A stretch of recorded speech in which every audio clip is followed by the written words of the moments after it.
देख रहे हैं केलांचल टाइम्स और मैं हूं नंदन झा। हमारे साथ कहलगांव विधानसभा के लोक जनशक्ति पार्टी के पूर्व प्रत्याशी एवं बिहार प्रदेश महासचिव नीरज मंडल जी हैं। इनसे जानेंगे कि ये आखिर राजनीति में आने का इन्होंने फैसला क्यों किया, एक शिक्षक से राजनेता बनने का इच्छा कैसे हुई।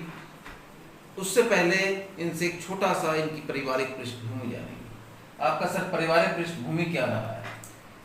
मेरा पारिवारिक पृष्ठभूमि है कि मेरे फादर किसान हैं, मतलब किसान बैकग्राउंड है। अच्छा, राजनीति में कोई सर आपके परिवार में? नहीं, कोई नहीं। मुखिया, सरपंच, नेता? ना, कोई नहीं।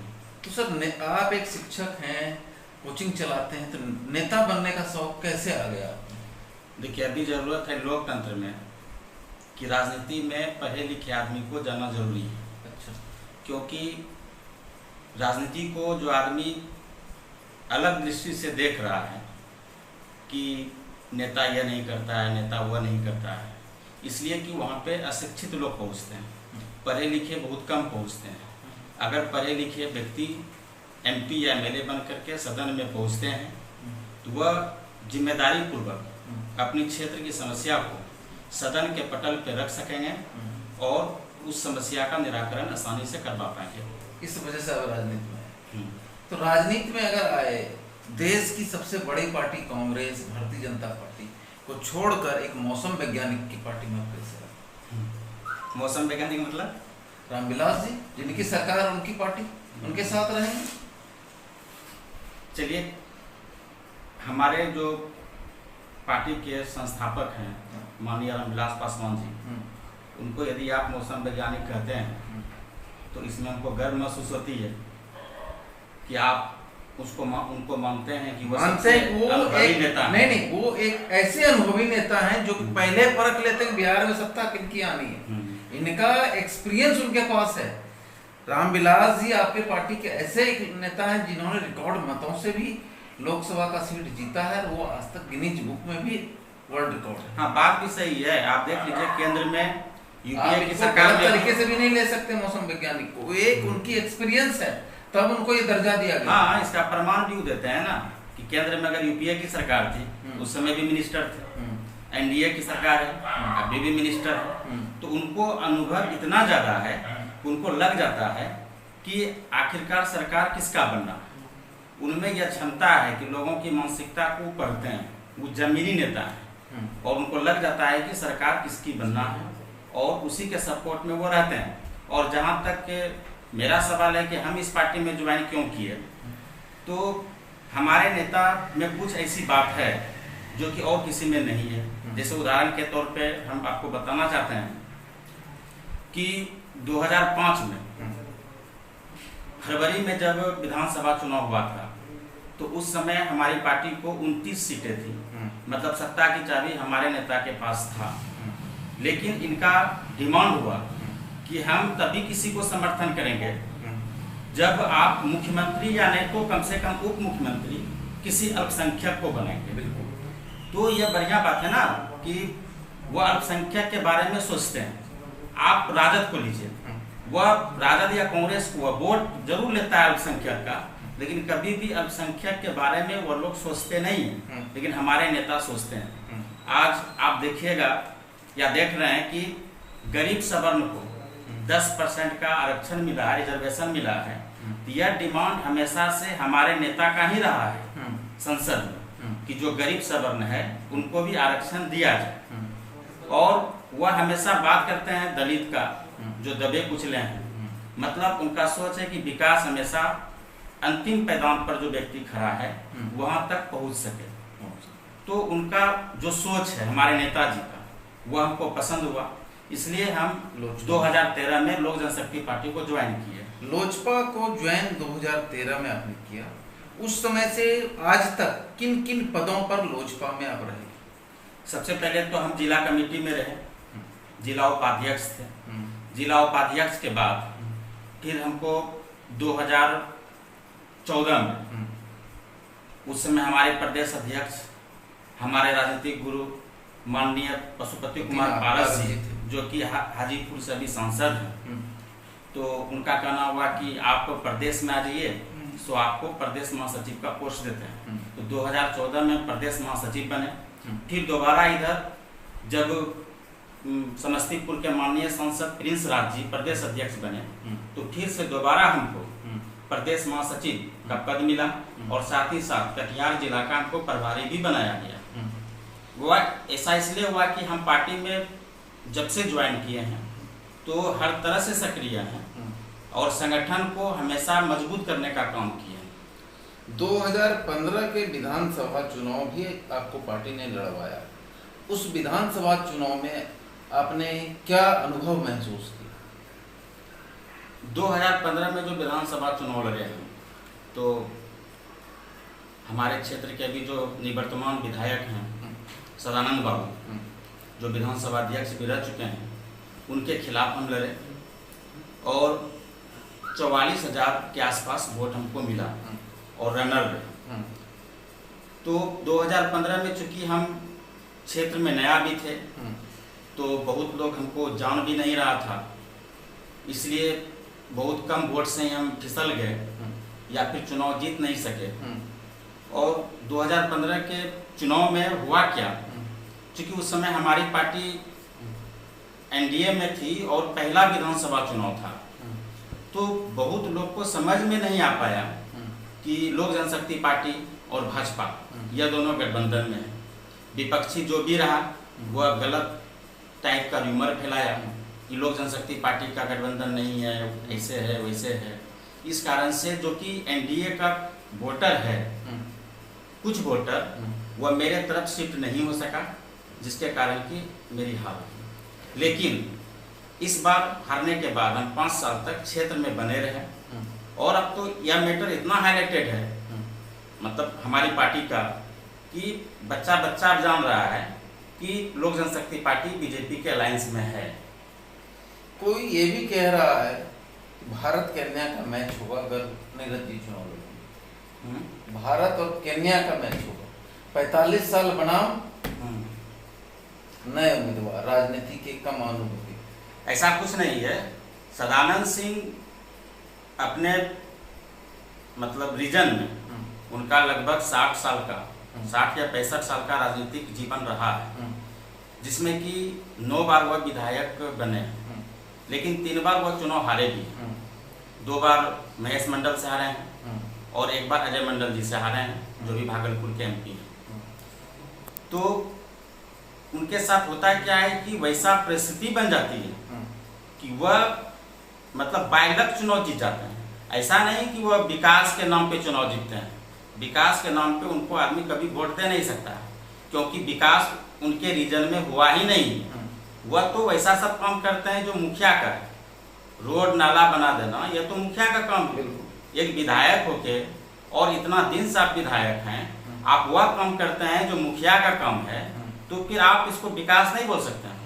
विकास कहता है कि कोई बड़ा बड़ा प्रोजेक्ट आप लाते, जैसे कि बगल में विक्रमशिला यूनिवर्सिटी है जो बहुत प्राचीन समय में नाम था उनका, अभी खंडर का स्थिति बना हुआ है। वहीं नालंदा आपका चालू हो गया, वहाँ पढ़ाई चालू हो गई, लेकिन आप विक्रमशिला विश्वविद्यालय में कुछ नहीं करवा सके, जबकि आप इतना दिन का पुराना नेता हैं, बड़े बड़े पोस्ट पे रहे हैं। ठीक, उसके बाद फिर आपका एनटीपीसी है, तो कम से कम कमांड एरिया जो एनटीपीसी का होता है, उस कमांड एरिया में भी यह कोशिश करते हैं कि 24 आवर्स बिजली रहे, लेकिन ऐसा कुछ नहीं हुआ। एनटीपीसी को जो डेवलपमेंट का काम करना है वह एनटीपीसी से करवा नहीं पाते हैं। एनएच को आप देख रहे हैं, ठीक है कि यह विधायक के बूते की बात नहीं है। एनएच जो है वह केंद्र सरकार का चीज है।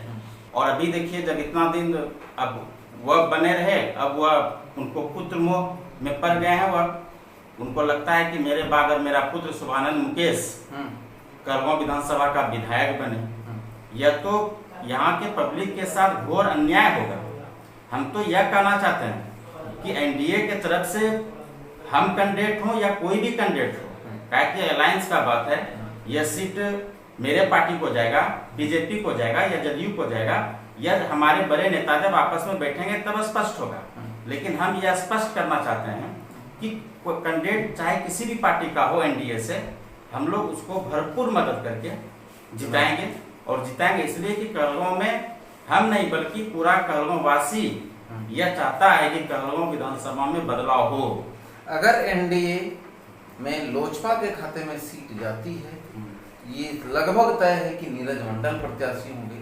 अगर आप प्रत्याशी होंगे तो आप कहलगांव की कायाकल्प बदलने के लिए क्या क्या कदम उठाएंगे?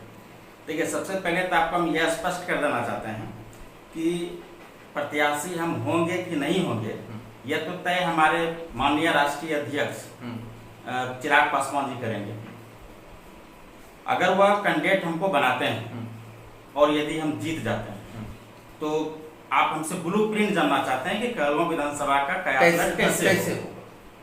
तो उसके लिए ब्लूप्रिंट मेरे पास है कि कायापलट इसका होगा कैसे।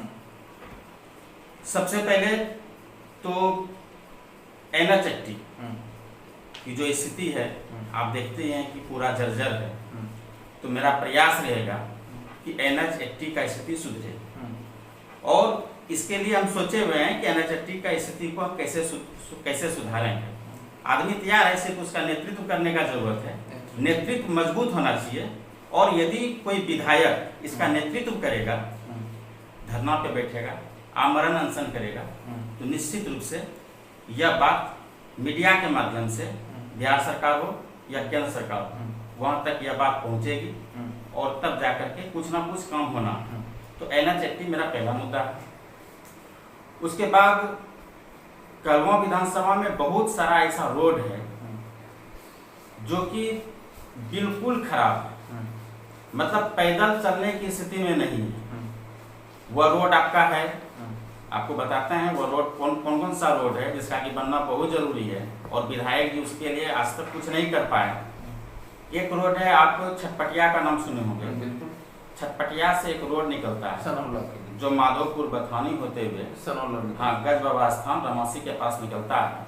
वह रोड इतना खराब है कि पैदल भी आप नहीं चल सकते। प्रधानमंत्री ग्रामीण सड़क योजना से यह रोड बना, ठीक।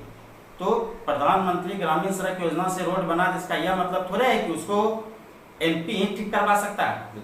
विधायक किसी भी मुद्दा को अपने क्षेत्र में उठा सकता है। विधायक इसलिए ना बनाया जाता है कि आप अब यह करके पल्ला झाड़िएगा यह प्रधानमंत्री ग्रामीण सड़क योजना है, इसको हम नहीं बनवा सकते हैं, यह MP बनवा सकता है। तो आप MP तक बात को ले जाइए, आप केंद्रीय मंत्री नितिन गडकरी जी हैं वहां तक ले जाइए। आप विधायक हैं, यह करके पल्ला आप नहीं जा सकते। सही बात।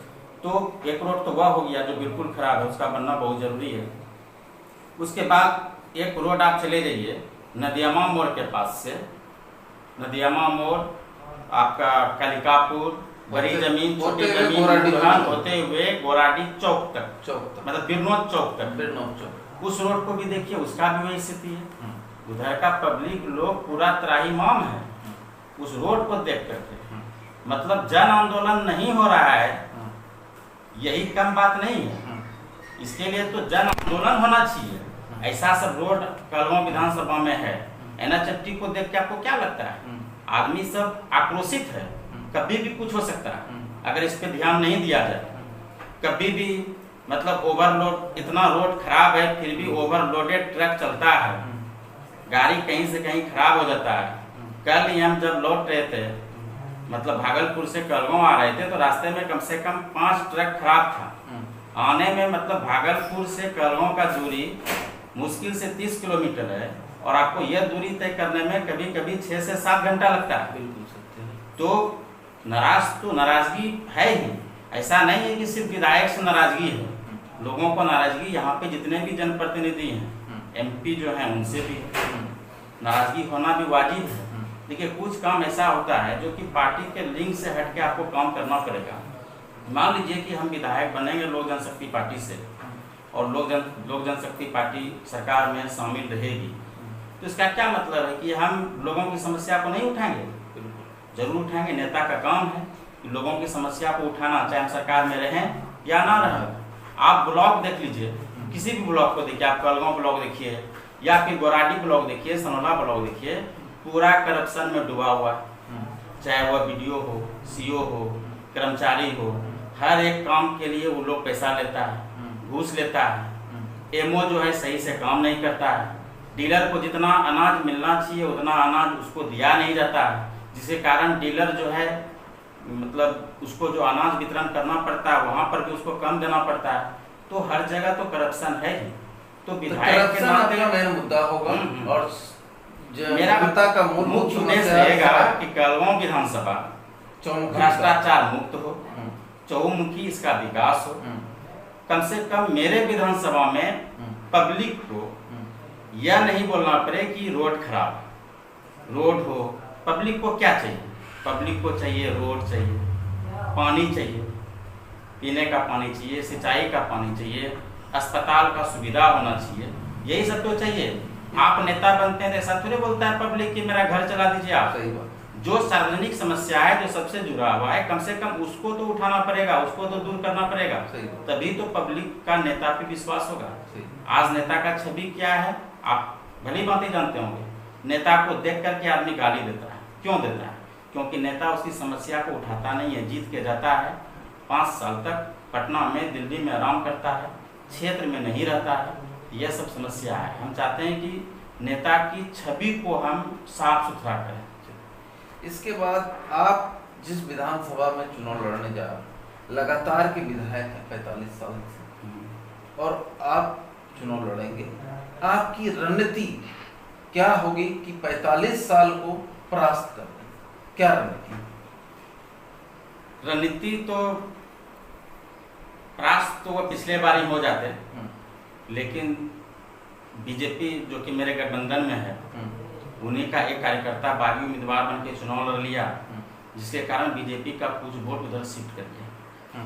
तो मेरा रणनीति इस बार यही रहेगा कि कम से कम मेरे एनडीए का जो वोटर होगा उनको एकजुट करना है ना, एकजुट कर एनडीए के वोट को एकजुट करना। और उसके लिए लगातार हम 5 साल से काम किए हैं।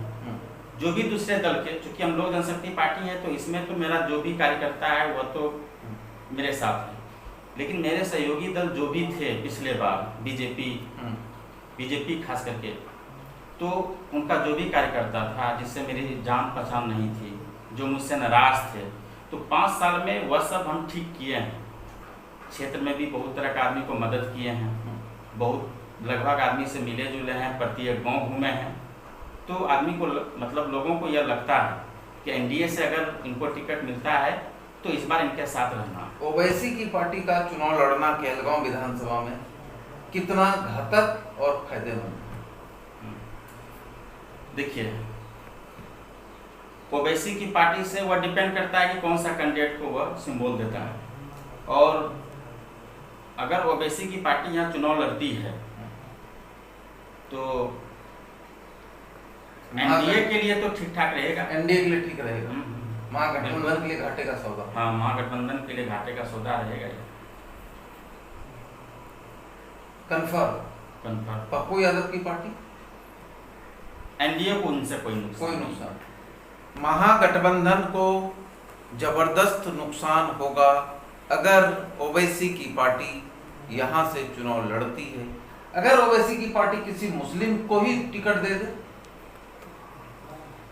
मुस्लिम को दे या फिर हिंदू को दे, किसी को भी टिकट दे, तो उधर जो भी वोट शिफ्ट करेगा वो अक़लियत का ही करेगा। आप अपने पार्टी को क्या संदेश देना चाहते हैं?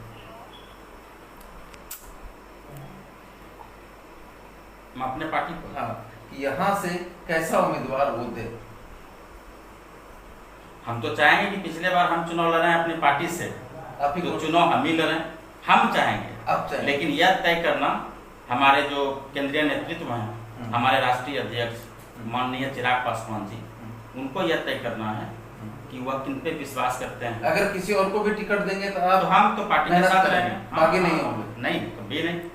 चाहे चिराग पासवान किसी को भी लोजपा से टिकट दें, हम बागी नहीं होंगे और पार्टी को एकजुट कर एनडीए उम्मीदवार को चुनाव जिताने में भरपूर मेहनत करेंगे और एनडीए के प्रत्याशी को जिताकर बिहार विधानसभा में भेजने का काम करेंगे। ये कहना है लोजपा के पूर्व प्रत्याशी का।